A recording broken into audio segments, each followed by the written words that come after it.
Hey guys, this is take two, leap, and the net will appear. We're going to be using the Flower Tarot deck. And before I get into the read, because I had one card that was facing downward in the deck box, and then another card that raising the deck up was facing up, and I just left it as is. So I'll start to read with those two cards. But before I begin, I took some notes earlier of which I wanted to start with the read, and I try to do this throughout the day. And if something sticks, I'll begin the read with this particular schedule of things. So earlier, if you guys haven't already, we talked about God using a earthly story to tell a heavenly meaning. So if you haven't already, go ahead and check out the previous read from earlier today. I'm going ahead and doing the nighttime read. It's 5:35. Today is February 2nd, 2226.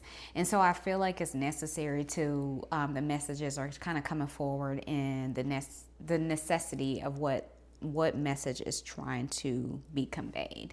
And so when we talk about the leap and the net will appear, it's talking about taking a leap of faith. And so I wrote this next thing down: travel into your best chapter.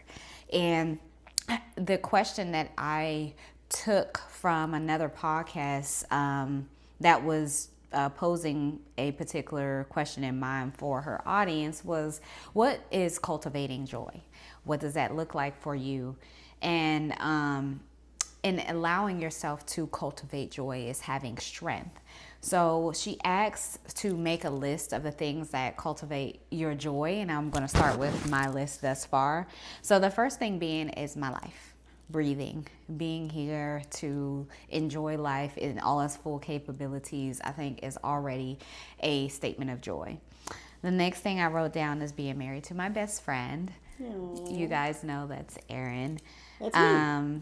Having a bonus child, Simba, who's helped me to become more vulnerable with animals. I didn't really grow up with pets. My youngest brother actually had a dog, and that's the only reason that we had a dog in the family.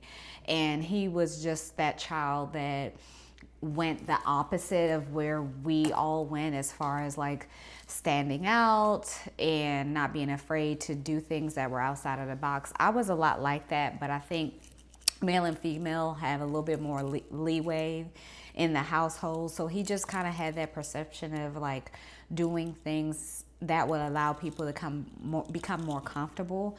And that's what I've gotten with Simba, because I've received a dog, adoptive mom.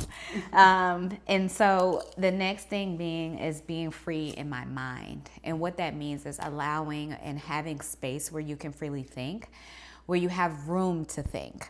And not be cultivating this clouded space. Having choices. I think having choices gives you freedom, and God aligns us to have free will.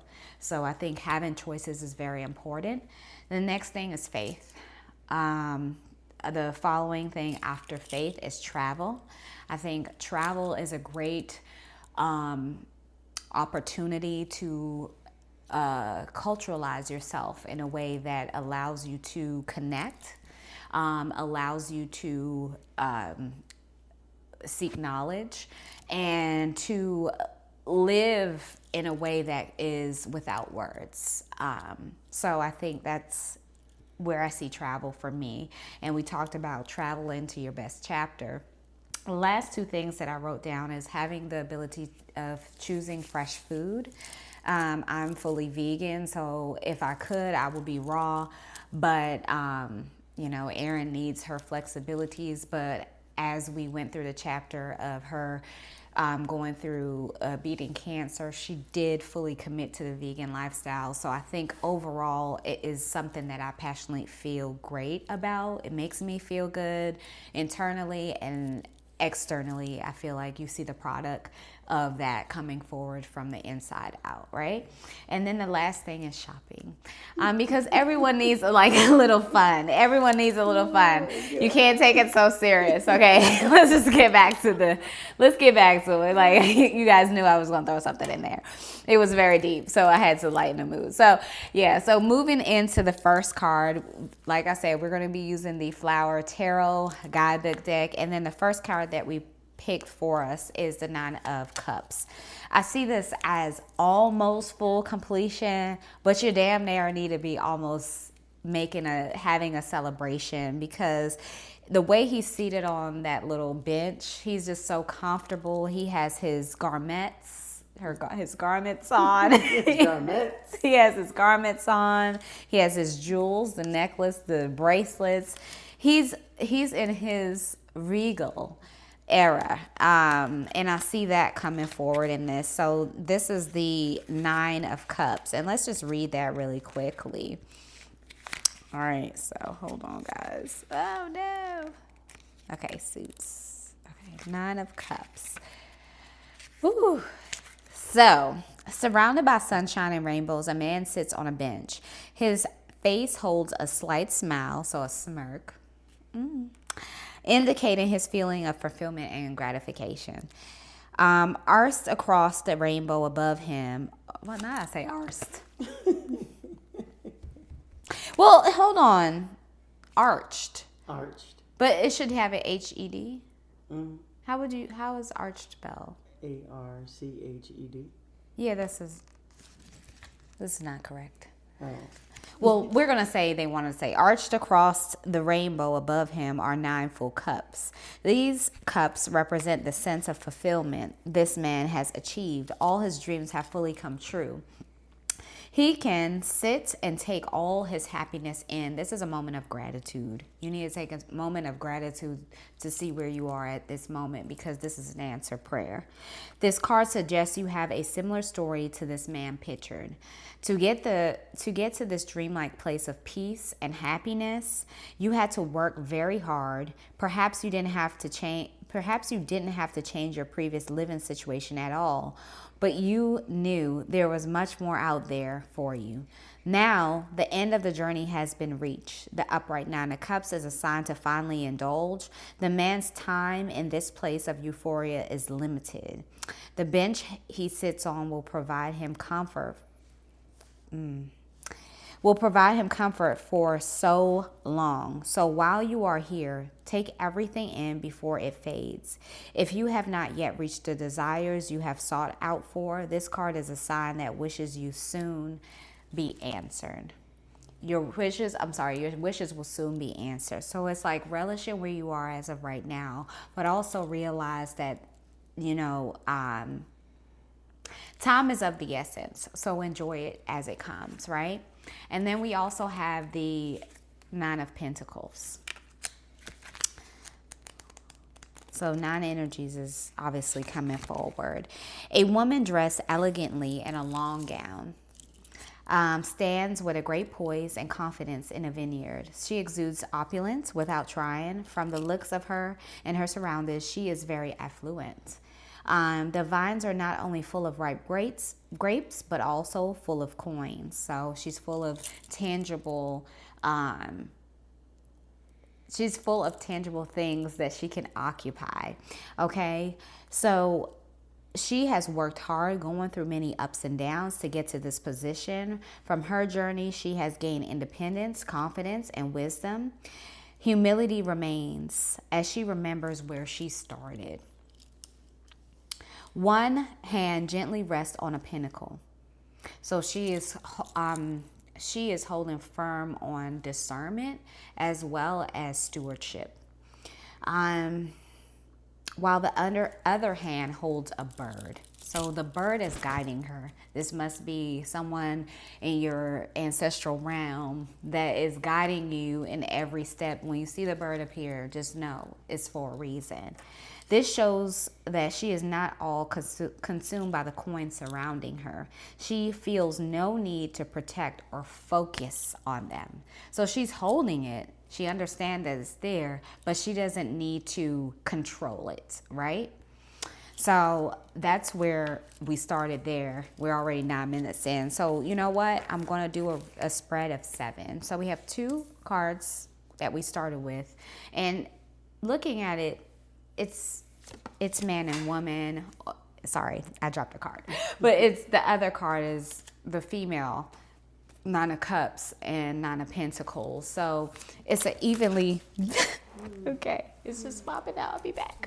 My little bag. Okay, I'm back, guys. My little heating pad. Sorry. Well, you saw it. Okay. So the Ace of Cups is there. It is, the bird again. Water pouring over. It's an overflow of abundance and blessings at this time.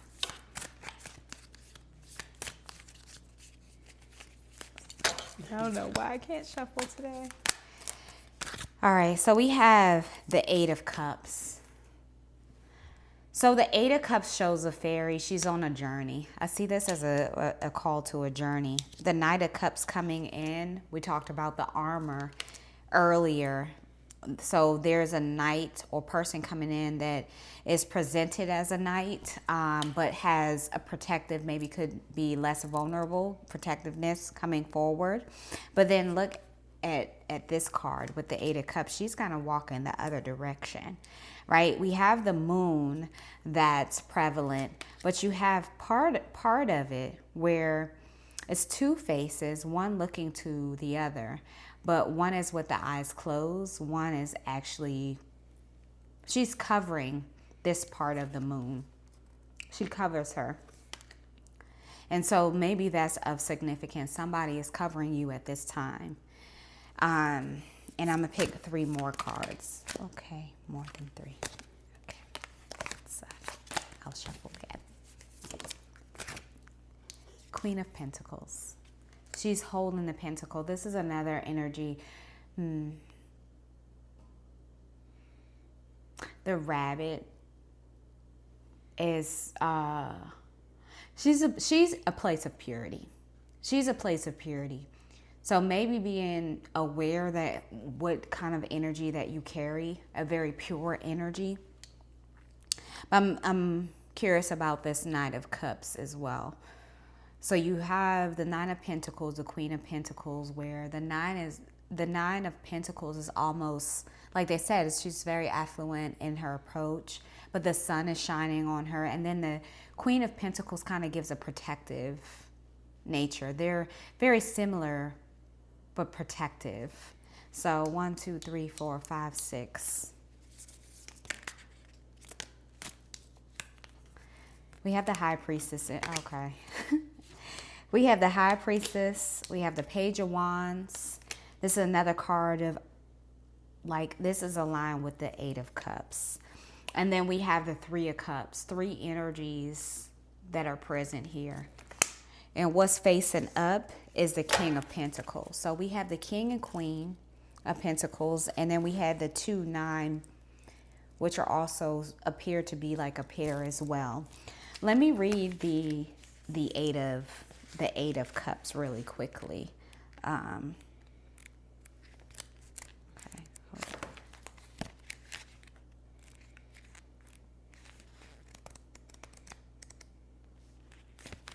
8 of Cups. So after a lot of time spent collecting cups, the fairy pitcher decides it no longer deserves her time. Although she has amassed a total of 8 cups, she feels that one is missing. A cup is not what is missing, but her sense of fulfillment. At the beginning of collecting, she thought it would be her purpose. After all this effort, she has found out she was wrong. It saddens her to think about going in another direction, hence the flowing river in the background, water symbolizing emotions in abundance and flowing in this card. As she experiences so many emotions at once, despite the sadness, she knows she must go. She must walk away with the moon as her guide. So she's walking towards something at this time. But then we have the Page of Wands. So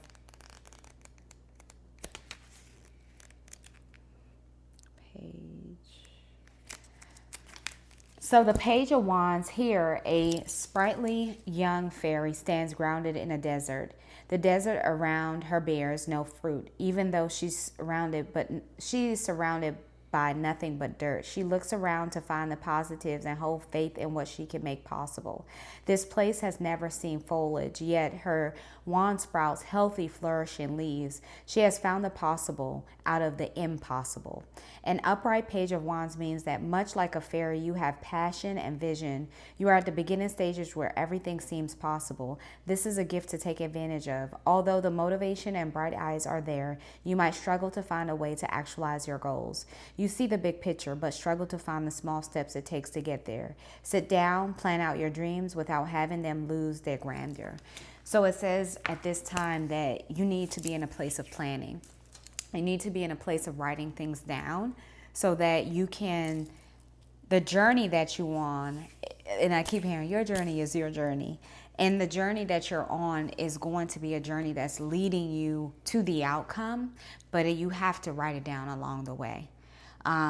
Because it's not going to be a journey where it's just given to you or you just see where it's supposed to be led. It's going to be one that is going to have to be walked. As they're walking, this is the beginning, like she's out not really knowing where she's going. Somewhere in the middle, she comes to a place where it's a bit desolate, but she has the bloom. She has the bloom to make this happen. And so that's where we come back to the Ace of Cups overflowing, the Nine of Pentacles, the Queen of Pentacles, and it talks about the lessons of stewardship there. And then you have the High Priestess energy that came up, as well as the King of Pentacles. They're both holding the pentacles in hand, so they both have the ability to care for what's necessary. All right, so with the High Priestess card, I do want to quickly read it. I'm sorry, I know I keep saying quickly read it, but I mean, this is what we have.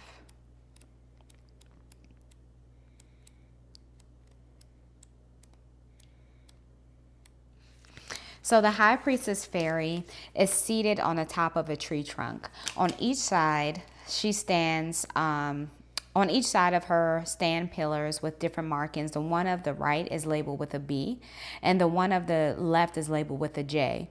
These initials are short for Boaz, meaning in the strength of, and Jacin, meaning the establishes. These are to represent the dichotomy of everything in this world. Strength and softness, creative and practical. She sits in between the two to connect them. Together they create a perfect balance. She wears both sides proudly. Her crown represents spirituality with a higher world, while her cross represents being grounded on earth. An upright high priestess means you have connected to the spiritual realm with your intuition. Whatever has led you to this point has landed you a position similar to the fairies. Your soul is experiencing both realms. This is a sign to stay where you are and listen to your intuition and listen to what it's bringing you. Perhaps in the past you handled issues in a logical sense. In the upright, this card is a call to handle issues with your intuition instead. So it says, don't think too much, because you have a feeling that's your guidance. It's your North Star. It's something for you to follow. Sometimes when you think about things too hard, you miss the picture. Sit motionless as the fairy does and use this time to figure out what your soul wants, okay? It's a feeling thing that's going to lead you to where you're going. I hope that you guys receive this message. I love you so much. Bye.